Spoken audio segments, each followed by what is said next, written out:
It's been a while. I've been injured. I'm still injured, rather, and I'm still working on it. And now I have new injuries. Whee! Anyway, this morning I was literally, my eyes were tearing up because it's been something that I've been wanting for so long. I don't know why I got kind of emotional about it, but it started getting me emotional because I've invested so much of myself in just rally in general, and it feels like a company is finally listening. I can't think of a better company to have it be a passion project than Kunos. Hopefully they've been listening to the RBR community and be like, listen, anybody who's out there, please help us. There's nobody in our corner. And now we have a big dog, Kunos, one of the biggest dogs there is. You know, this is like this is probably the Great Dane of sim racing. This is the perfect team to take it seriously. I think the physics are going to be good. I feel like, maybe they're not going to be like BeamNG quality, in terms of how they're simulating every little thing. We're getting to that point to where I think AI is going to be able to replicate a lot of things that we're trying to achieve, all these calculations. I think AI is going to be able to do that for us soon. So this is probably going to be like the last hoorah, in my opinion. Well, we have the WRC game coming up from Nacon, or we still have that to look forward to as well. And we still have rally content to look forward to in Evo, and we still have BeamNG rally as well. So, and whatever mods you play too, RBR. We still have all that to look forward to. But we got things good now. All these games have been just like passing us by like, oh, who cares about rally? Now we got a game developer just like halting to a screeching, Erk! You said you wanted some rally? Oh, maybe you want a whole dedicated game to rally. How does that sound? Hop on in, young man. And then you're like, okay. And then you like hop in the vehicle and you drive away at 100 miles an hour in a Lancia Delta. It's in good hands. I think they are one of the best studios to handle this exact situation. Now, is there going to be open world? That's a big question for me. Open world in the sense that you have stage to stage travel. And why that's important is because it's one of the things that's missing from, every single rally game ever made. And I really want at least the damage model to be on par with AMS2. I just think it's unrealistic to expect BeamNG level damage out of pretty much any other company, because BeamNG is like, they're founded on making sure everything was physically accurate as possible. And I think every other studio they're kind of more geared towards, I want this to be a pleasant experience. And BeamNG isn't always a pleasant experience, as you probably know. Sometimes it's an absolute nightmare to just drive 5 feet. No matter what, you're slightly disconnected from the virtual world. You're not actually in the car, so you don't have full situational awareness. And that kind of catches up to you easier in BeamNG. So being that it has more realistic physics and you have less ability to tell where you're actually at in a virtual space, makes for more accidents and, makes it to where like you total your car a lot more. Yeah, so I'm not expecting BeamNG level damage, BeamNG level physics even, but I am expecting at least Assetto Corsa quality. And we have that because it's the Assetto Corsa team. I think that they're probably one of the most passionate sim racing companies. An extreme dedication to virtual motorsports and motorsports in general. And I think their attention to detail is excellent. They're like the Gran Turismo of current times, even though Gran Turismo is still in existence, and Gran Turismo is Gran Turismo of all times because that's what it is. Gran Turismo has fallen behind in most aspects of sim racing besides the visuals. Like the visuals are like, whoa, guys, calm down. You're making everyone else look bad. How long have we been asking for laser scanned rally stages? I'm so happy to confirm that laser scanning is happening. I think I'm gonna have to put it in for 11.5 because that's what it looks like. Nope. We can just laser scan it and have it be correct to the way that the world intended it to be, because that's how it is in real life. Or if we're in a simulation, I don't know. You tell me. Neo. Yeah, I'm super excited about this, and I'm hoping to be, back on my feet. I have plantar fasciitis in both my feet. It hurts really bad. I've had it for months now. I have tendonitis in both my hands right now. It hurts. And both my shoulders are still not good. I got a PRP injection in this one, and I got shoulder surgery on this one. Let's just say I'm hurting, but I hope to be good to go. November. Wow, November. Just one short month away. What a great announcement. We're gonna take a look at some other videos here. We're gonna watch this with no sound because I don't wanna get copyright striked. The frame rate looks a little bit low. We got the i20, the 208, nice. So it's okay, we got a Rally 4 and a Rally 2 car to start off with. That's great because those are accessible and both of those are all-wheel drive. And the Delta Integrale Evoluzione, classic car. The Zara WRC, nice, also a classic car. And the 131 Abarth. We got a sequential, and then I'm assuming this is gonna be H-pattern.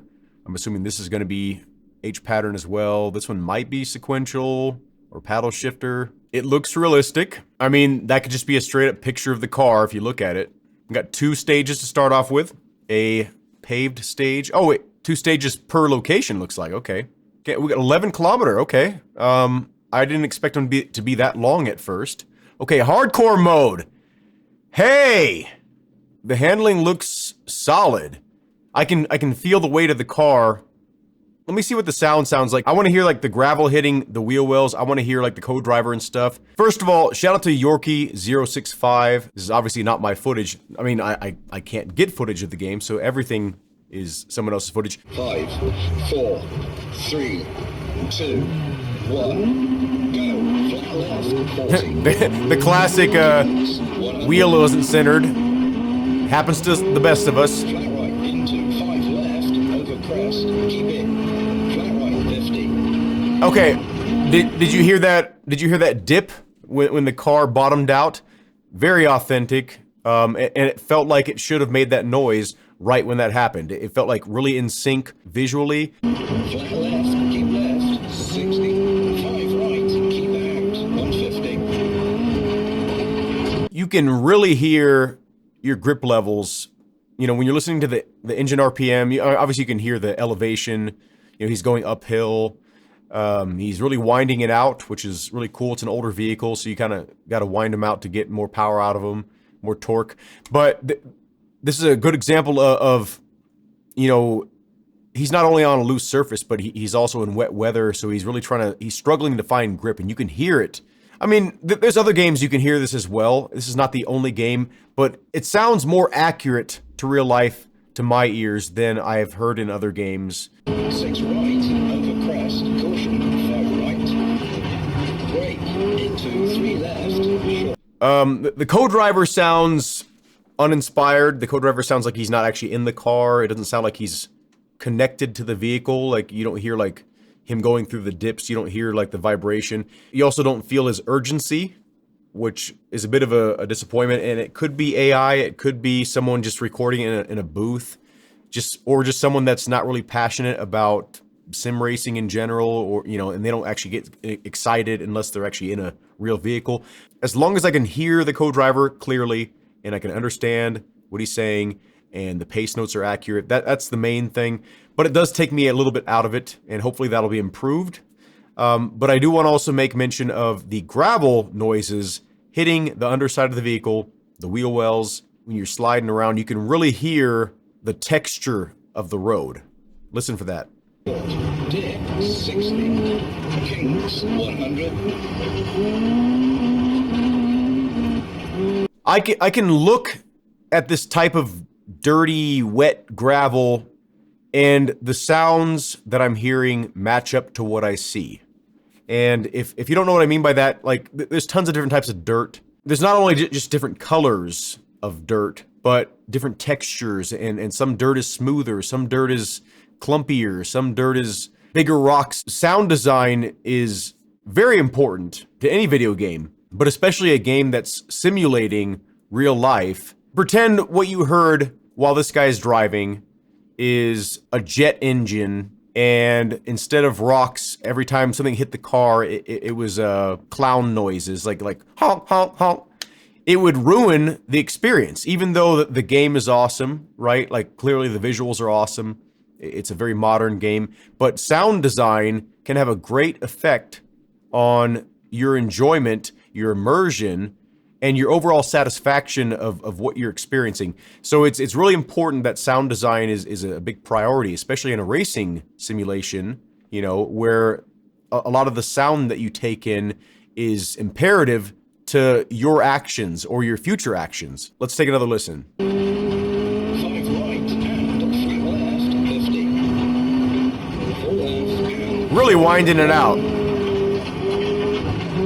into 3 left, short, 70. You can really see, you can visually see his traction levels too. He's fighting for grip, it looks like. And you can tell he's a little bit uncomfortable. You can tell he's not driving as confidently as he would be on a dry surface, you know? 4 right, 40. 4 right, very long, over crest. Yeah, this motion setup is awesome, like how it rotates and everything. Obviously, everything's kind of pumped up to 10 to make it a more visceral experience for the people that are trying this out. But I mean, obviously, if this was in your house, you'd probably tone a lot of this stuff down. But really cool that the speakers are aimed directly at his head from kind of where the engine would be. So it's kind of a nice little touch there too. Into 4 left, long, tones 3, late, caution, through gate, into 2 right, short, cut. Yeah, the co-driver, he sounds very chunky. He doesn't sound like he's an overweight guy. What I'm saying chunky, like it sounds like they're little chunks being added together. B4, da, po, ni, no, da. Like listen to it right here before this left-hand turn. Into 2 right, short, cut. And 3 right, tightens late. Two right, short, and cut. 2 right. You know, like it sounds very choppy, very robotic. Cut. And 3 right, tightens late, small cut. And 5 left. Into 3 right, long. Oh.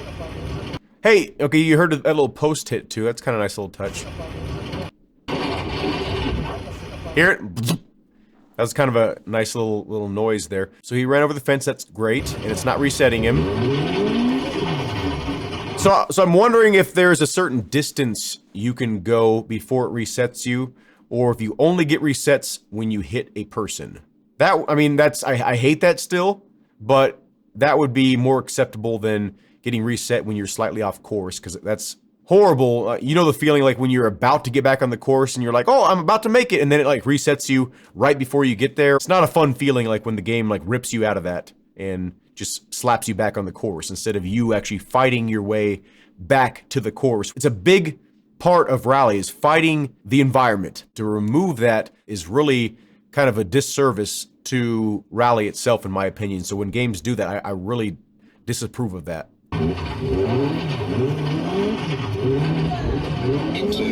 Now see, okay, this is a good example here. Was there an actual opening in the fence here? No. Okay, so in real life, I feel like you wouldn't crash back through the fence that you just crashed through to get back onto the course, unless it was like the only option. I guess you would do that.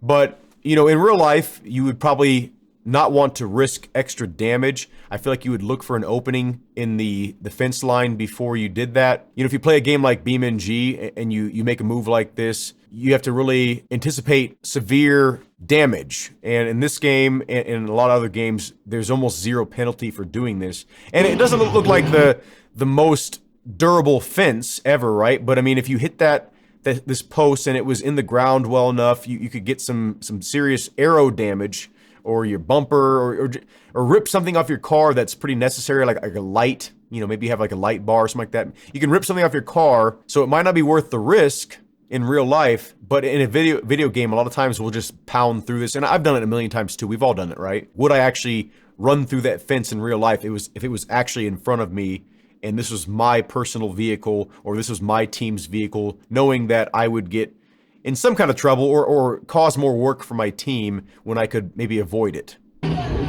into 2 left. Caution.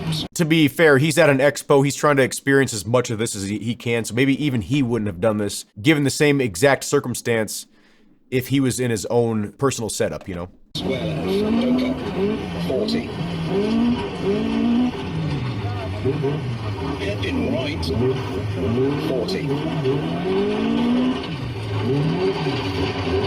Hairpin left. I mean, you can really hear the difference in the gravel kicking up when you're mid-turn compared to going straight. Very well done. It feels very fluid. It feels very organic.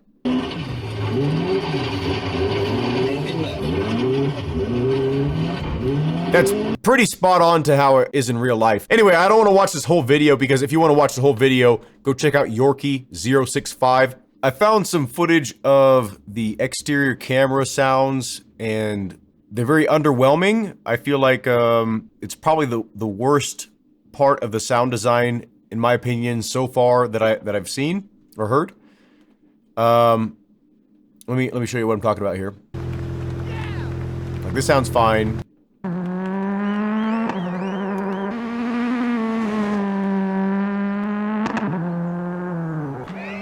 Very underwhelming.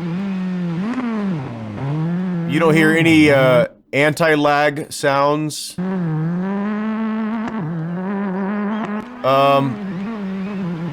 When the car drives by, it doesn't ever actually feel like it's getting to like a peak sound-wise. It feels like it's very subdued. Besides not being able to hear anti-lag when you're off throttle, there's also clipping in between each scene, so anytime there's a new scene loaded, you can hear an audio click, like, that sounds like they're not, like, fading things in properly. Right there.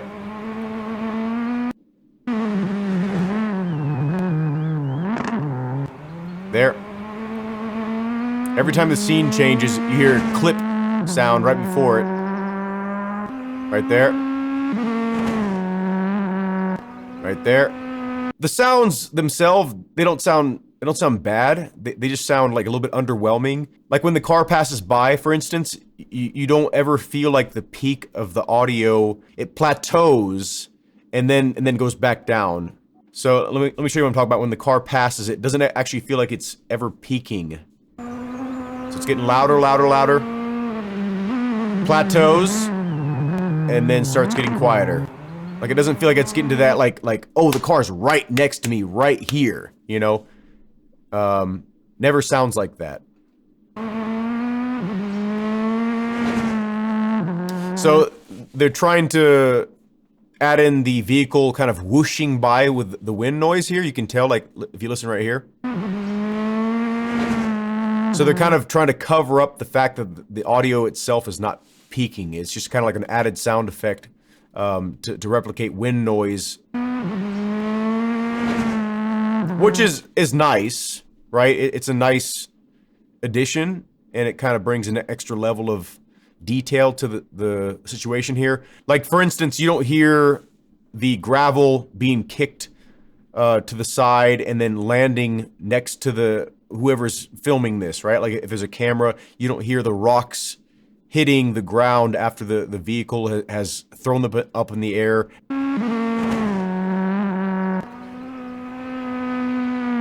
Like, you can hear when rocks are hitting up against a car from the, you know, externally, especially like when the car is a little bit quieter and it's not at high RPMs. I'm glad that they prioritized the sound in the cabin of the vehicle, you know, the cockpit of the vehicle, because you can definitely hear all that stuff while you're inside the vehicle, and that's the most important thing. These camera angles are important, especially to promote the game and to promote rally in general. It's important, but it's not so important that me as the player, I'm not going to give it some huge knocks for not having the sound design be as good as it is in the car for the external views. Let's hear some sounds from the actual i20 Rally 2 car. This is from Rally Siak. Anyway, let's hear some examples here.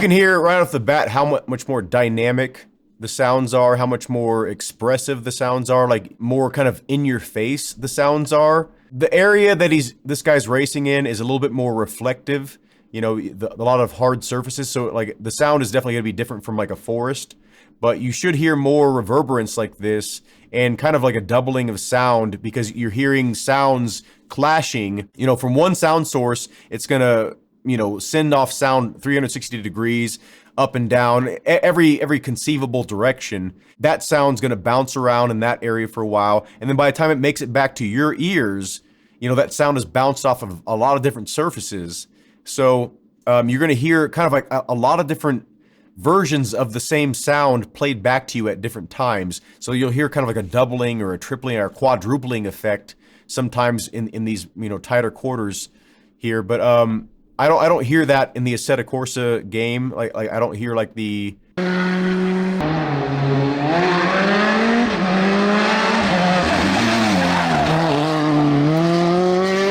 So let's go back to the game here, and so you can kind of hear what I'm talking about.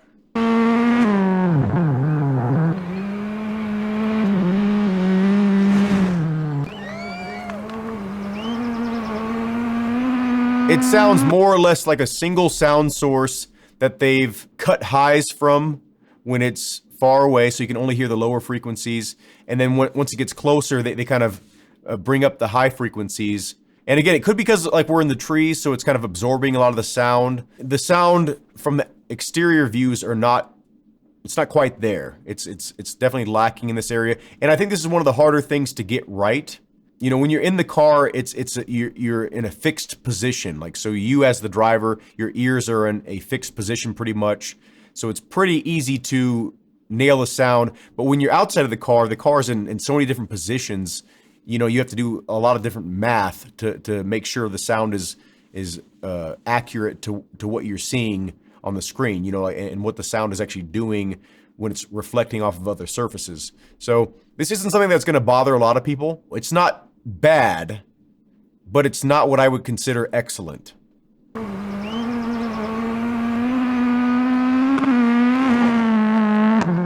Let's listen to an RBR replay, and this is of course not the original RBR, right? But let's hear an external camera. This is from 2 years ago. Let's hear this Ford Fiesta. It's a bit exaggerated at times, but you can clearly hear a doubling of sounds.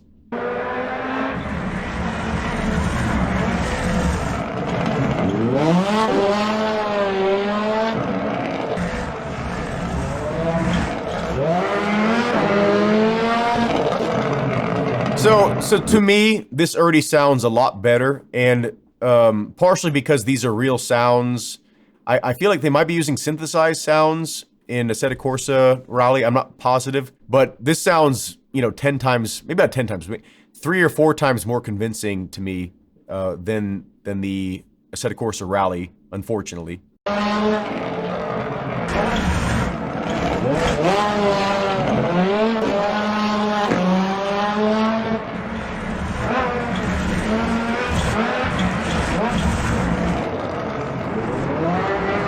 Yeah, I mean, there's still no beating RBR.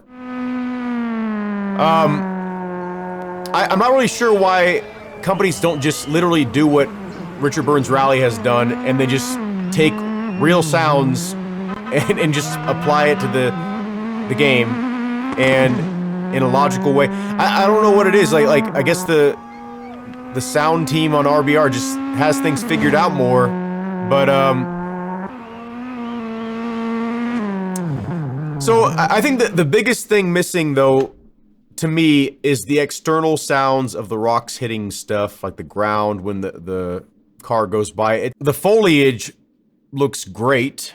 The grass, the trees, the lighting. I mean, obviously the lighting is going to look different because, like, we're looking at a screen, looking at a screen, looking at a screen. I don't really see any pop-in. To be fair, this part we're looking at here is very dense vegetation wise, so like until we get out into the open areas, we might not even see the possibility of popping because, you know, everything's so close to the vehicle. This is Overtake's footage, by the way. Overtake is literally overtaking every simulation content creation. Didn't they overtake race department? Like, they're overtaking everything. Watch the car when it goes into the ditch. Now, I think your car would probably be pretty damaged after that. Yeah. Ooh, yeah.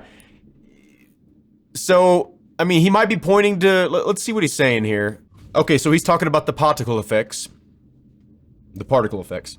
That's not what I would be looking for in that scene, personally. I'd be looking for, is the damage appropriate? Because that accident, you'd probably break a wheel. But it looks like the car is doing fine after that. The shadows look great. The handling looks really good. We do see some the grass on the side move when the car drives by it. Let's see if we can... Yep, yeah, okay. See on the side there? Right here?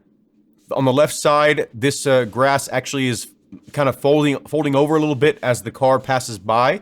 That's good. But the car movement itself...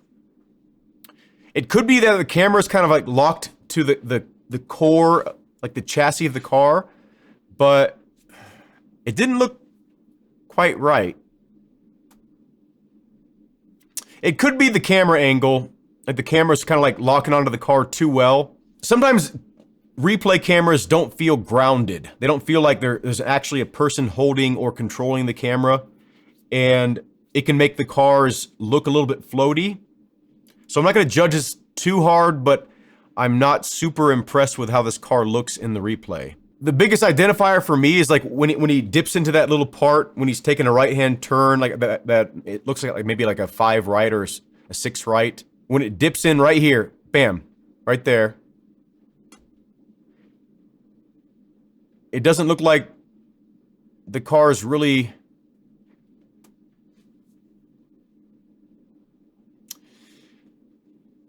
Okay, well, let's move on, see what else we can see, but that's a little bit concerning. It doesn't look like it's in fast motion like EAWC looked like.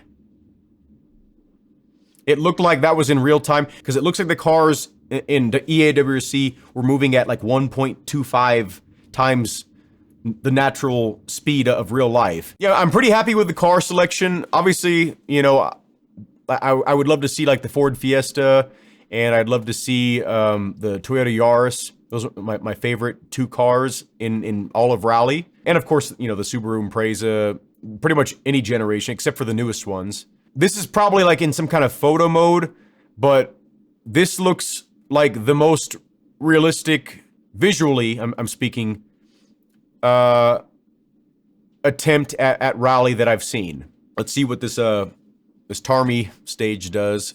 This looks fucking amazing. Look at the lighting. Yeah. The suspension. Yeah, this looks great. I know people are going to argue with me about this, but I feel like in BeamNG, if you have the right tire setup, the right suspension setup, the right car, all this kind of stuff, the pavement on that game can feel amazing.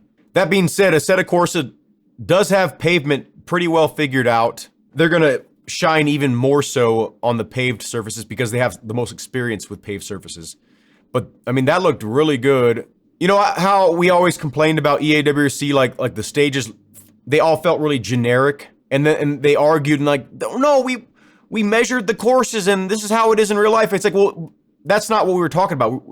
Like placement of objects, it didn't feel like authentic. It didn't feel like an actual lived-in area. It didn't feel like it was an actual place. You see all the variance in even just the grass, how it's placed in the buildings, the terrain. You know, obviously, like, these are laser scans, so they're going to be more accurate to real life. But even if it's not a real location, it doesn't matter if it's a real location or not. You can still have the sense of authenticity based on how organic things feel. And I never got those feelings from EAWC. Like, there's some beautiful stages, right? And some great work done by that team, but it didn't ever feel convincing like this is an actual area. Hey, I mean, that guy looks pretty decent. Maybe not the best I've ever seen, because I have seen really solid spectators in RBR, but they're almost always 100% stagnant. They're still. I mean, this looks really good. Look at the grass. It's weird to get excited about fake grass, but It's like going by your neighbor's house and be like, wow, look at that Astroturf. Amazing. Wait a second. Hold that thought. Look. Whoa, wait a second. Why is none of the grass loading right there in front of the car? You see that all this terrain to the left here? That should be grass, and nothing is loaded in.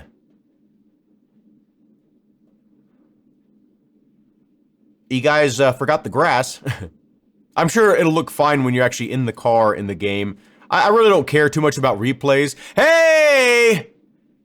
I mean, as much as I hate in real life when people get in the fucking road and interfere with the drivers and put their lives at risk, not just as people in the road, but they're putting the driver and the co-driver and the team, they're putting all of that at risk just for their selfish, because they want to be in the road and be, oh, look at me, I'm on the camera. Like, don't do that. If you ever go to a rally event, do not do that. That is so disrespectful to the driver, the co-driver, the entire team. The entire reason you're there is to support these people. They don't need more things to worry about while they're going like 80, 90 miles an hour down some crazy thin road, you know, like, or narrow road.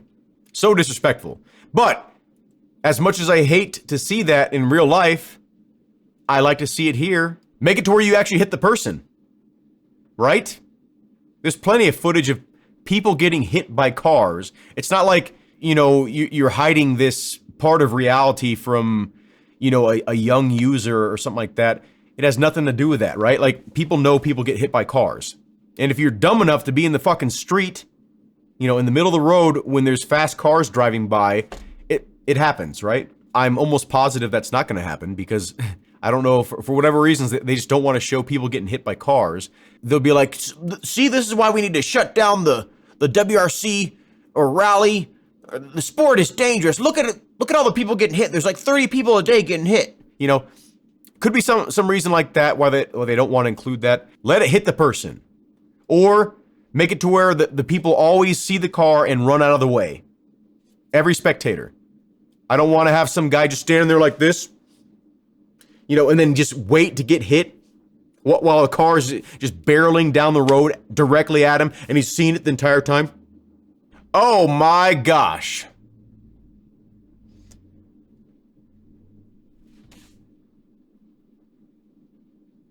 That looks good. Now, it might be argued that, you know, the lighting would probably be a little bit better on this than that in a modern car. That did look good. It didn't quite look one-to-one with reality, but that was a very good representation of night driving from a video game. I did, of course, put it on my wish list, and I will buy it day one. I do see some screen tearing. Now, it could be because they're filming this with the camera, and it's adding some kind of visual artifacts, but I do see some pretty clear screen tearing. And if you don't know what screen tearing is, it's when you're pretty much, when you're looking around in the game world, like certain parts of the scene look like they're either lagging behind or they're just not loaded in, and it kind of stays still and then jumps to where it should be, you know, but it doesn't do it smoothly, and it's like, and then like parts of it will kind of like load at different times and kind of cross each other. This looks really close to RBR handling for this car. You know, you really feel the sense of weight, and you feel like the car isn't like the car is turning, right? And that's what always people argue. They're like, these are modern tires. The car points exactly.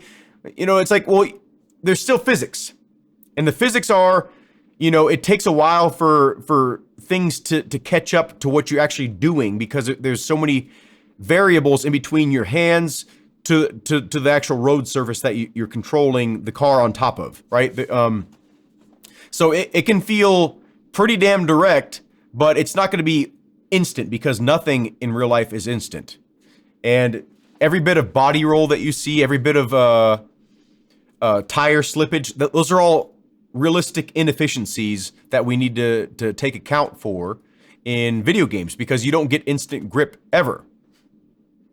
So, I mean, we're going to pretty much confirm right now that the default settings in this game are going to be forgiving. It looks like you have to engage hardcore mode, and I'm assuming hardcore mode means damage means more tire wear.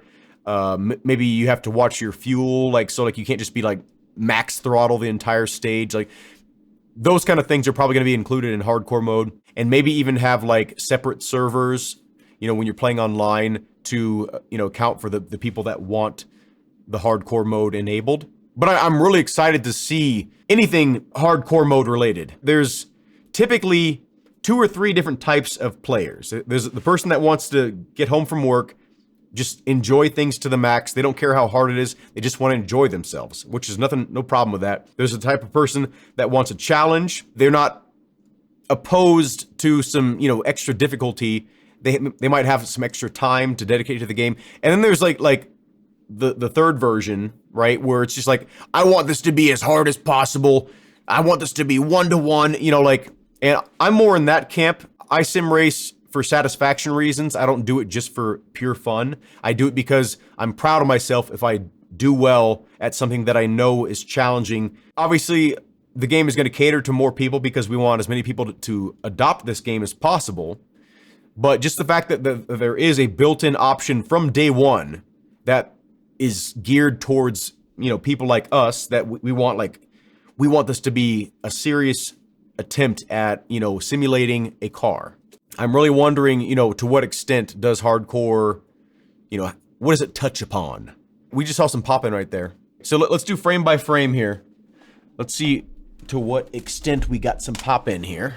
Pop-in is one of the things that really takes me out of a game a lot. So when I see it, I make sure and make note of it because, okay, so it looked like it's almost the entire hillside. It looks like in this frame, I'm not sure if you can see my mouse on the screen or not, but hopefully I have the mouse enabled. But if you can see right here, it looks like there was like a mudslide or some mining that took place here at some point. And in the next frame, it's all filled in like it's just like a rolling hill to the bottom all the way here. There's like a spot that the sun has been beaten down on.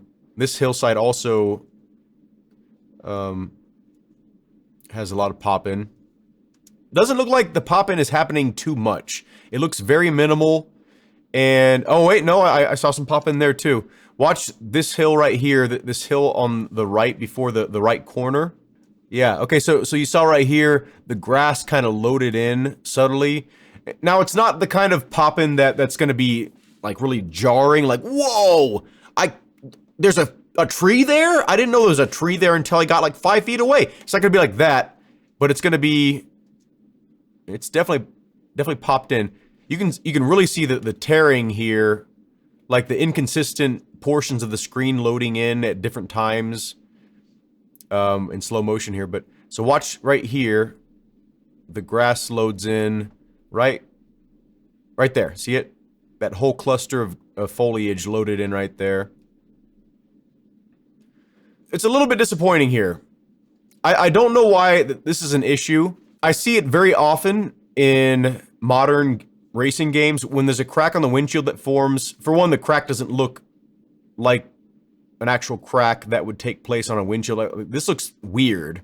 I mean, I'm not saying that this crack can't form like this, but, you know, it just doesn't look like a convincing cracked windshield.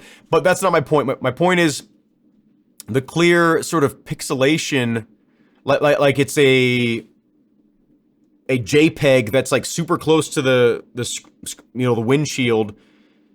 Why isn't it a high resolution to where like you can't see individual pixels? Like the clarity isn't quite there. You know, I see it on a lot of games where cracks in windshields just look so fake. And this is another example right here, like where it just does not look authentic. It's clearly not a real crack in the windshield. Everything else looks great, but the windshield crack. Cracks are not like this thick. And the only reason why cracks can appear thicker at certain angles is because you're seeing how thick the glass is from the inside of the crack. But I haven't seen many games, for whatever reason, replicate this well, like cracked windshields. I don't know why. It seems like a really simple thing. You know, oddly enough, I will say that the lighting in this particular scene, it kind of looks like EAWRC. Like, not in a bad way. Like, this it looks really good. There were certain times EAWRC looked amazing. It was just kind of inconsistent.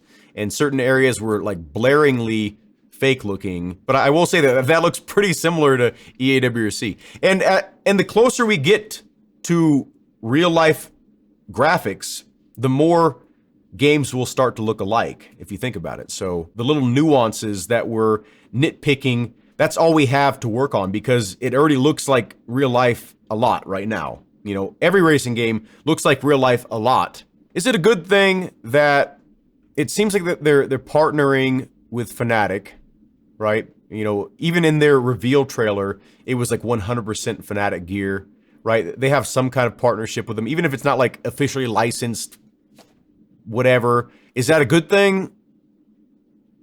Maybe. You know, Fnatic, you know, they're a decent company. They've had their fair share of problems over the years. I've had my fair share of problems with them. But they have done a lot for the sim racing community, especially during the coronavirus, where they just like pumped up the sim racing exposure to level 10. Would it be better if they partnered with a smaller sim racing company that's kind of more hungry and a little bit less takey advantage-y of customersies? Maybe. I mean, there you go again. You know, these large impacts right here would not be good for your wheel, suspension, and just chassis. Whoa, look at that huge tear, like almost across the entire screen. The particles are just disappearing into nothingness. They're not actually hitting the ground and laying there, which would take a lot of resources. I understand that, but I wish there was a way to at least, if you watch any one particle, it just looks like it kind of disappears into nothing rather than like it actually lands somewhere.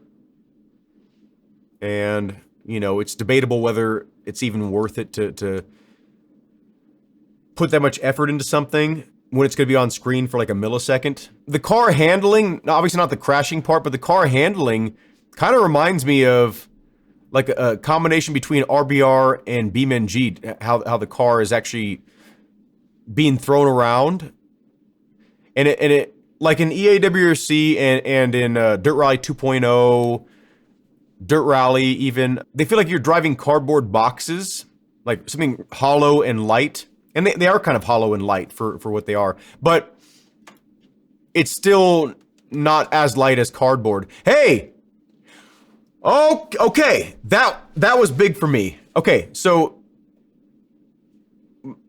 what I was saying before I go into this is the weight of the cars feels more natural, and it feels like a sort of a blend between BeamNG and RBR, which is good.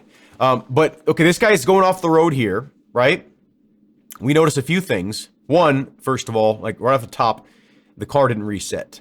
That's huge. Two, there's a guy running out of the way that was stationary before that moment. So he wasn't like, maybe even, he's probably not pre-programmed to run that direction. It's just based on the trajectory of your car. Hey, they got some head bobble in there. Okay, here's something that I noticed about, I think it was EAWRC. Their heads were like perfectly still, you know, when they're going over like bumpy sections.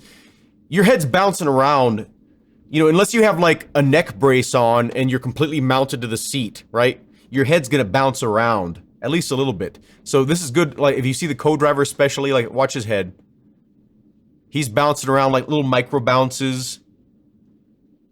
They're constantly bouncing around because your body is this gelatinous mess of flesh and, you know, you're a sack of bones just, you know.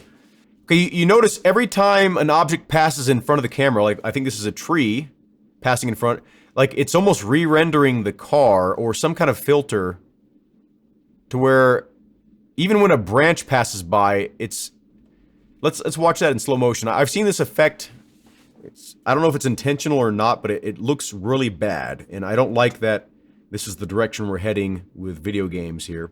It could be an AI-related visual artifact using upscaling or something like that. But watch when every single tree passes by, or even a branch right there, even just some leaves.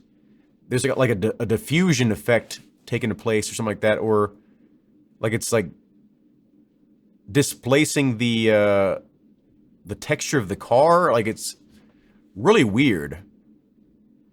See, and this shot right here really emphasizes that the car is like a game model, and it almost looks like there's zero things happening with the suspension right now. It's a really odd. This guy's like trying to hide his own bush with a bush. Like there's like a bush right in front of his bush. He looks like it looks like there's like a sea monster giving him a head right now. Like, let's look at this rain scene here. It looked like the windshield wipers were not physically altering the path of the water being placed on the windshield by whatever rain effect they're using. So this could be a placeholder effect. We saw improvements with EAWC and other games, like where they improve the rain later on. But watch the windshield wipers. It doesn't look like it's actually pushing water, and it looks like the rain is coming at an unnatural angle. Okay, so this is what I saw here. If you watch the right wiper blade, like right in the middle of the screen, you'll notice that the wiper doesn't actually interact with these sort of diagonal looking rain droplets. It doesn't. Only the left wiper seems to have done something to those streaks that I saw. So right here, see how there's like some diagonal water. So this wiper right here, it completely bypasses the diagonal stripes until the left wiper actually takes it.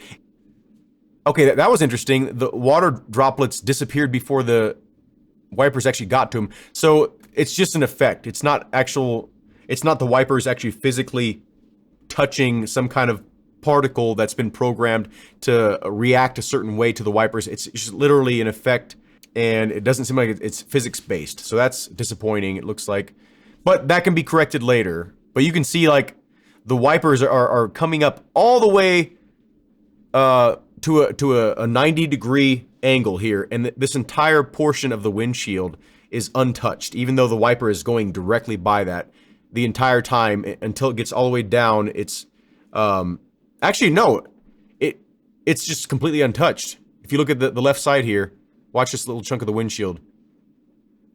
It remains untouched, which is a really odd oversight. So maybe they have a single texture they're working with for all the car models, and it doesn't matter where the wipers actually end up. They're using that same windshield wiper texture for all the cars, maybe. This looks really good though. Like the coloration and the lighting while it's raining, it looks really good, really convincing. This is some of the best looking wet roads I've ever seen in a video game, ever. Okay, that was cool. We got a reaction from the spectator, so that's cool that there's actually a reaction. But I am a bit disappointed in the fact that hay bale didn't move. It looked like it was just completely stationary. Let's see. Yeah, it looked like the hay bale didn't move at all. And those hay bales move. They move in real life. And there was like zero damage to the hay bale after he made contact with it.